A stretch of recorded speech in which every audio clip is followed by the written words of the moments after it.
Welcome back to the Anarchy Garage, guys, and this is the third episode with Nash here, and this one's all about power. Yeah, so on this episode we are going to be fitting our new decat downpipes. We're also going to be fitting our new turbos, which we'll go into in a minute, and we're going to be hitting up MSL and throwing this big girl on the dyno.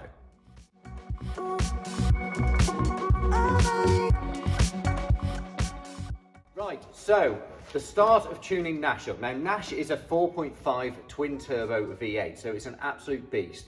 It is a 2003 model car, but what we've had on order is these. Now, these are going to appear very slightly blurry to you because we're trying to hide what we've had built. These are completely custom for Nash and our application. You can see it is a big turbo, but what we've had is increased water jackets, and it's also got increased cooling built into it as well. The reason for that is we're aiming at 1,000 horsepower with Nash, but because it's going to be towing things all the time, it needs to have the additional cooling. So when we're at high RPMs, it wants to be able to not only emit the power, but it needs to stay really cold as well. So what I'm going to do is drop the exhaust off and start fitting these monstrous new turbos. Right, so just checking over Nash underneath, and this is going to be a monumentally big job, and that's if everything comes off as it should. So I'm going to start with the transmission cross member here. I'm then going to take the prop out as well, because those things will stop the exhaust coming down if we manage to get it undone as planned. What I'm going to do then is split the exhaust back here, and then I've got to try and get to the back of the turbos to pull it off, to then remove the turbos and swap them over as well.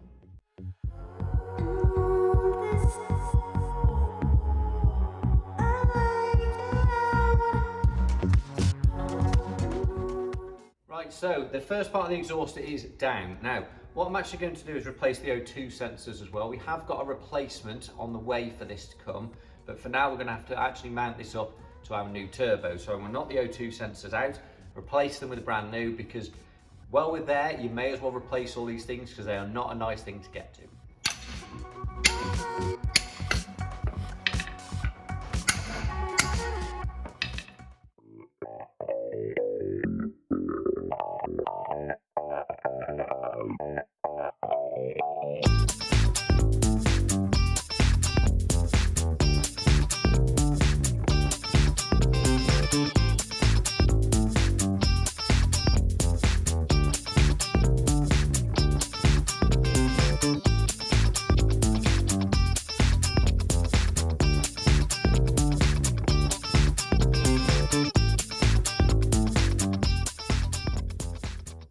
Right, so you may notice that we're not in the garage anymore, and it's gone very dark.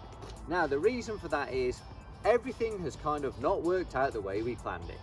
So, first of all, the hybrid turbos were so big, they were an absolute nightmare to fit and consumed pretty much the entire day, mixed with the exhaust that we'd ordered then didn't fit either. So we've ended up with a car that is blowing its head off, and the engine lights are on, and it's in limp mode. So yeah, there's only one way to cure it, and that's obviously heading down to see the guys at MSL so they can do the map a little bit earlier than we planned, but do the map and sort all that out. So it's 1:47 in the morning, and we're going to be hitting the road for a little bit of a road trip, and yeah, let Acid sort it out for us. And Mr. Chef, you've forgotten at what speed we will be doing this trip. Yes, so we've got where we are in Shropshire all the way to Birmingham, which is normally an hour and a half drive-ish. Yeah, an hour and a half. But we're going to be doing it at 35 miles an hour because the car won't let us do any more than that. So let's see how long this is going to take. Yeah, so we thought, and that's the reason why we're actually leaving at this time, and we thought we may as well just leave now because the roads are going to be empty. Yep. And we can just cruise along at 35 mile an hour and make it happen. Yeah, get there nice and early, and we're going to sleep in the car. Woohoo!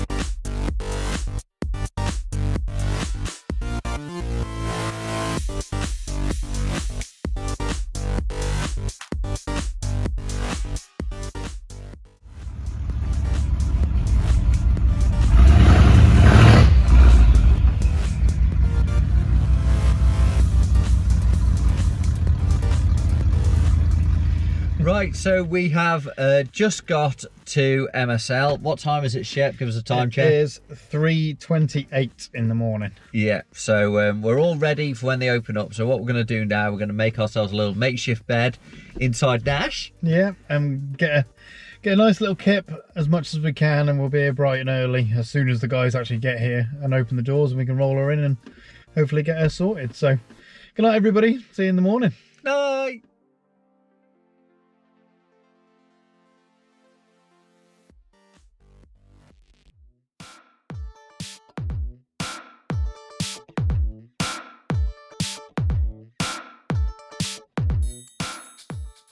Morning, everybody. It's actually not even the next day because it's only a few hours later than we left you earlier, but we're outside MSL, as you guys know, so we're going to get the car inside and see if we can get this thing sorted. Yeah, so MSL have again hooked us up.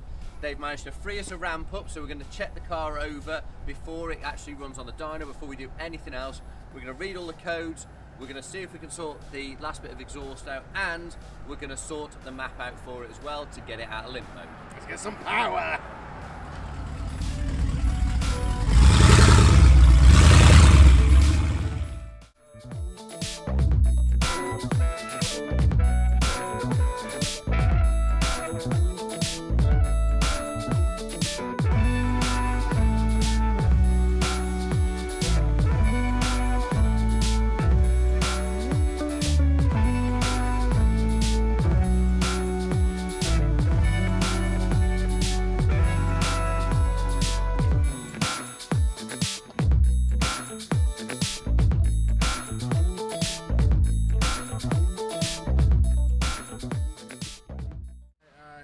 O2 sensors, transmission fault, heater O2 sensor, sensor 2, bank 1, bank 2, O2 sensor. So yeah, the normal stuff really. Yeah, so we've just had a quick look underneath just before we start mapping it out, and it turns out that there's a couple of connectors on the back of the gearbox that aren't actually fully clicked in, which is weird because we haven't been anywhere near those. But at least we found it. That's a good sign, if anything. So we're going to, just one of these won't go back on nicely, so we're just going to give it a quick clean, click that back on, run it again and see if the fault codes are gone. So fingers crossed that solves it.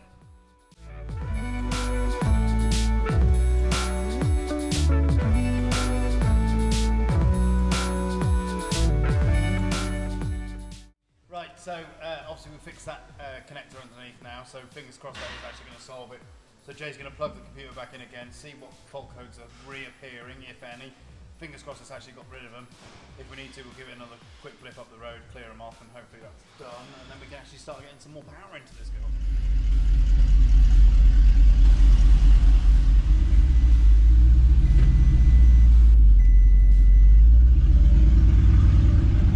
We've got gears back, so yeah, well done to MSL, and big thanks to Jay for actually finding some of these clips that weren't clipped in properly. So yeah, absolutely over the moon. So while we're here, Jay's writing a file right now, so we're going to get this mapped up and ready to go.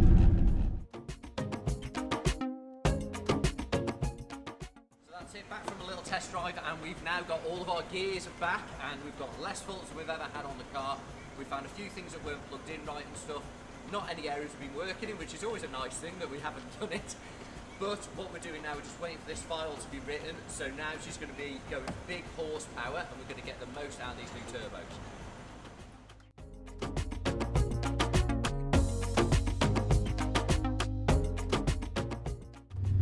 Okay then guys, so really productive day at MSL. We've cured some of the things that weren't right or wasn't happy with Nash, and she's got a nice new map going on there, but it is only slightly temporary, this one. Yeah, so this map we've put on because they've never kind of written this map for this vehicle and the application before. So what we've asked for is something to be able to tow big trailers and big loads behind us. We want to be able to still be fast, so it's kind of a bit of a balance of all worlds. So what we're going to do is go away, test it, and then we'll go back. So we will be going back to MSL before the episode's out, and that will be to do our final map with them. Yeah, so it's just a nice steady cruise home now. It's been a long couple of days, much deserved rest. see what happens next. And what I will say is, this is really fast now. It is really quick. I can't wait to get on the dyno because it's fast. Yeah, let's this see thing what is quick. Does, yeah, definitely changed the characteristics of the car tenfold, really, all over the rev range, hasn't it? So yeah, that's stay it. tuned. You will be able to see it on the dyno later on.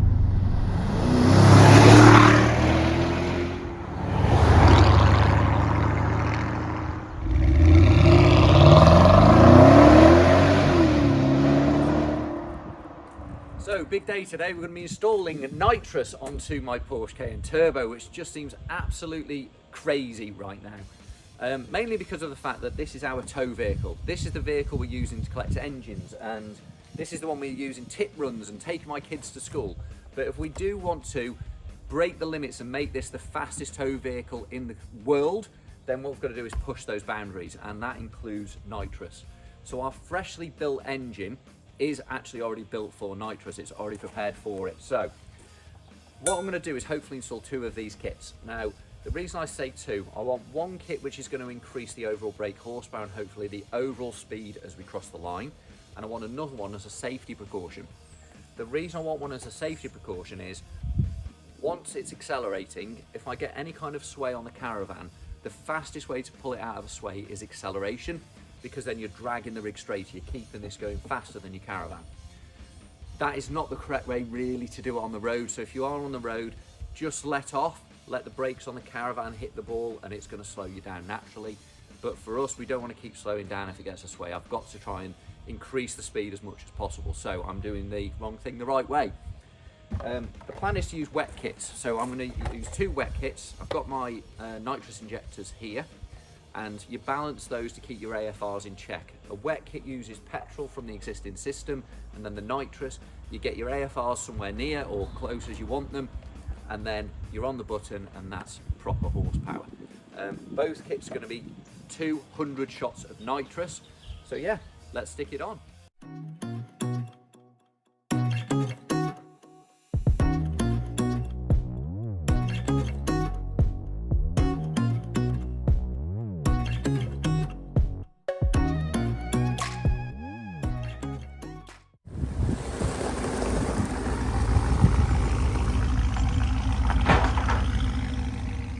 So we're back on Nitrous install day. This has kind of stopped and started a few times over the course of putting the Nitrous on. The reason being a lot of minor fittings and stuff I hadn't got, so I was waiting for little fittings. And also my second Nitrous kit has now arrived, so that I've attached that in, and we're going to route all of the Nitrous through from the back today.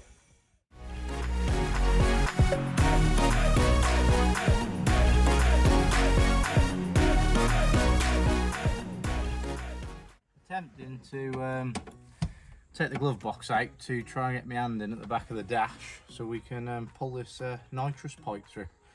So yeah, it's a bit tight the other side, so take this out and hopefully we can get our arm in the back and pull the pipe through.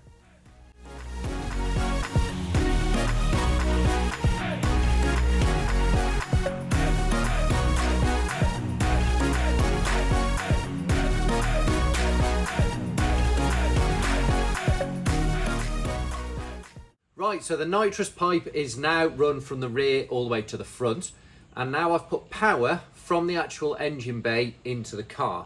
I'm going to run the power then to the little flick switch, which I'm going to mount inside the glove box, and then I'm going to put a switch near the steering wheel area somewhere.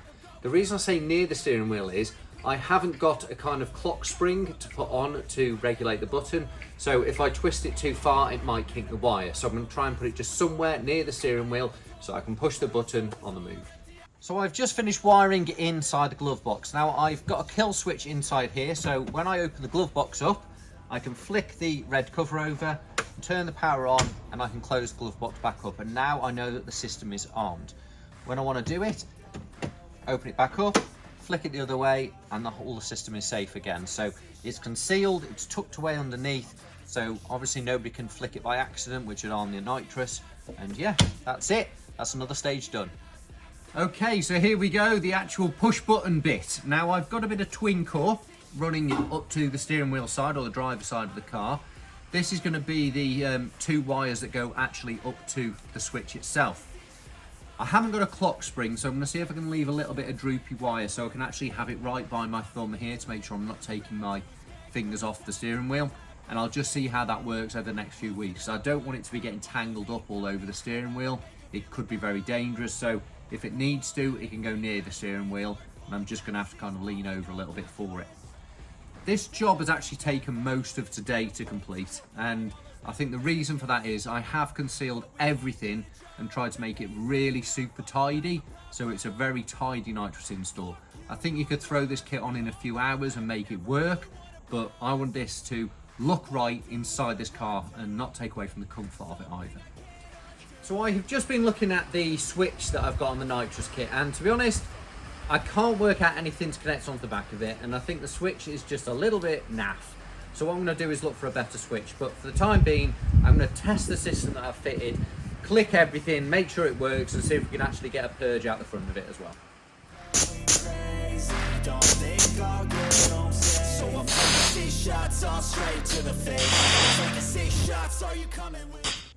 Right, so this morning I'm actually going to be attacking the fuel rail, or the fuel side of the nitrous system.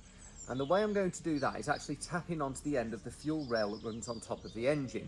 I want the fuel side of it to be completely reversible. I don't want to just be cutting in the middle of the line, putting a T-piece in and a joint. It just doesn't seem the most natural way to do it to me.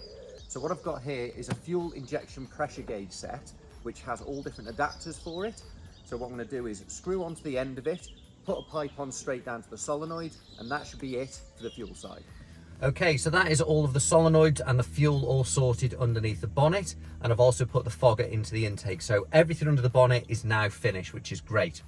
The final thing I'm doing here, I've tested it with my loose wires. Now what I'm actually going to do is mount 2 of these switches, one for each nitrous kit, and I'm going to have 2 of these switches mounted into the dash.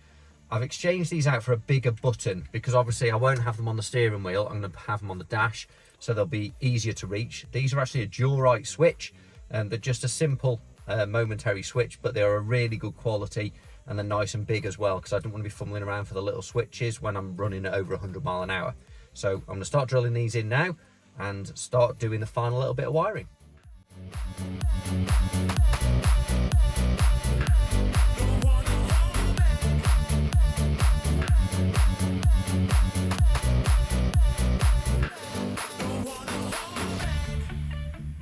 So that's it, that's all of the tuning work done on Nash. We've had bigger hybrid turbos put on, we've had intercoolers, we've now got a built block as well, the nitrous, and then obviously the 2 100-shot nitrous kits are added on for good measure. So join us on the next episode of the Anarchy Garage, where we'll be actually doing the world record attempt with Nash.